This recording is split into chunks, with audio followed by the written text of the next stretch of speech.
For years, household debt has climbed to record levels. It eased a bit in the first quarter of this year, but still, for Household every debt in dollar of Canada has disposable income, skyrocketed. the From average 1990, Canadian families owes had a debt dollar to showing the number of 59% of their Canadians annual mortgages, living below the consumer income. credit, Today, and the other ratio rates. stands at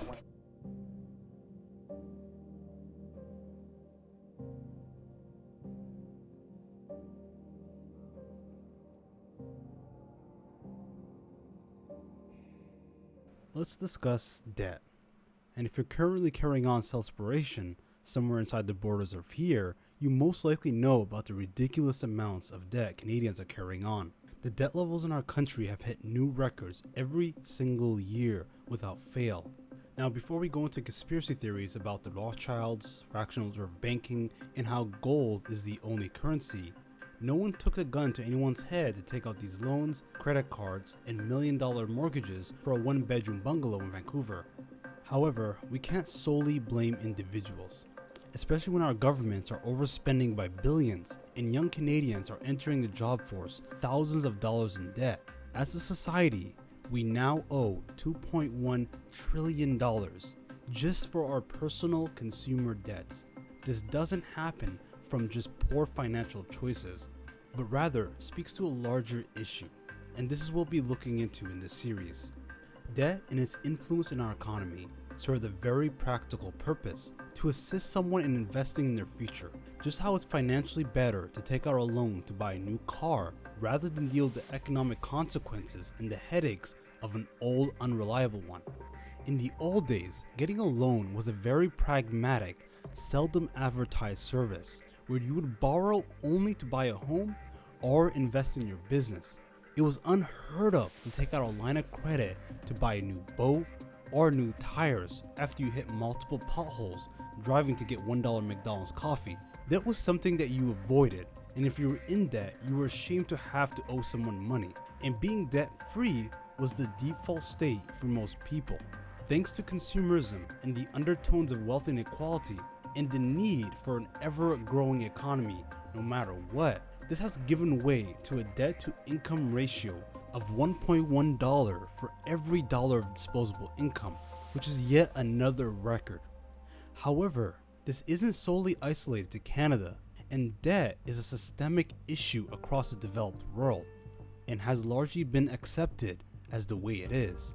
Even a country like Japan, which is revered for their technological advancement, efficiency, and productivity, is the single most indebted nation on earth per capita. So this just isn't an issue of not working hard enough or spending too much. Ever increasingly, going thousands of dollars in debt is no longer a choice one engages in, but is more often than not the bar of entry to own a piece of the Canadian dream. Owning a home is nearly impossible for the average person without carrying on lifelong debt. Having a car bought from a dealership, even for the smallest and cheapest of cars, is most people's entire disposable income, not factoring in taxes, insurance, and rising fuel costs. Not to mention, paying cash for an item that depreciates in value isn't exactly the best financial sense either. So even if you're the most pragmatic, financially savvy person, you're still better off going into debt.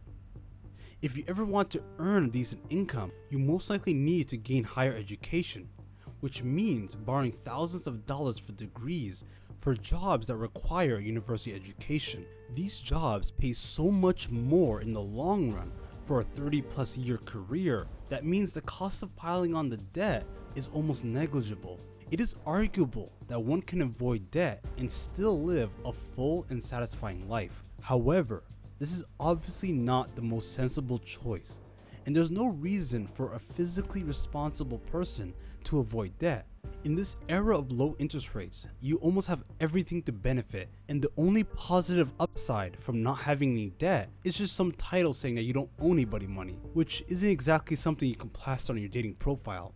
But debt does have a dark side, and I will discuss this in part 2. But to understand how we ended up here, where debt is not only just a necessity, but almost an expectation for one to carry on their life, we need to go back in time and get some perspective from the good old days.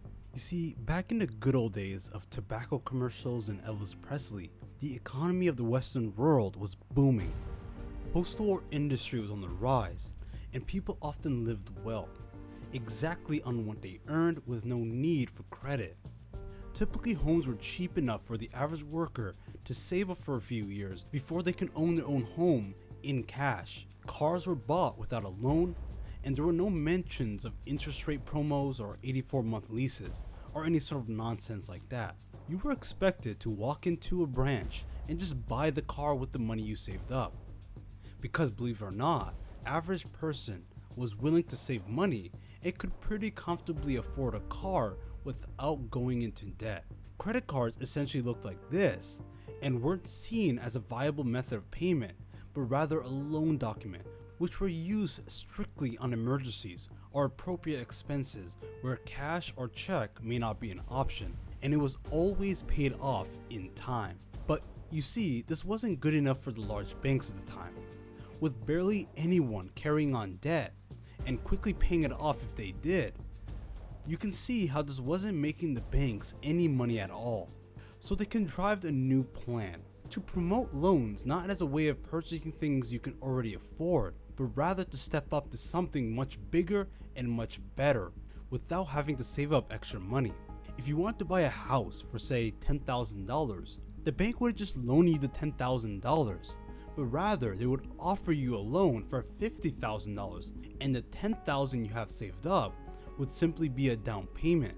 This instantly boosting your purchasing power five-fold for absolutely no extra work, with payments comfortably payable by your secure job income. You see, this was just the beginning. The moment one could buy something far out of their reach instantly sets off an irreversible process where the average person becomes accustomed to the higher purchasing power they could have never dreamed of. Cars were soon marketed not on how much value they bring, but on how many features they had. Practicality and cost-to-benefit ratio was out the window. It was all about features and the monthly payments they could afford.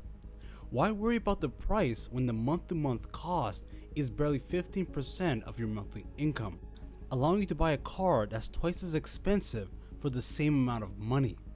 You can clearly see how a population once unneeding of banks and their financial loans soon became addicted, with millions of consumers repeating this process over and over again all across the developed world, sending billions if not trillions of dollars into the economy that once did not exist at all. Almost everyone benefited from this debt arrangement. Corporations made billions, and we saw the rise of what we now call massive multinationals.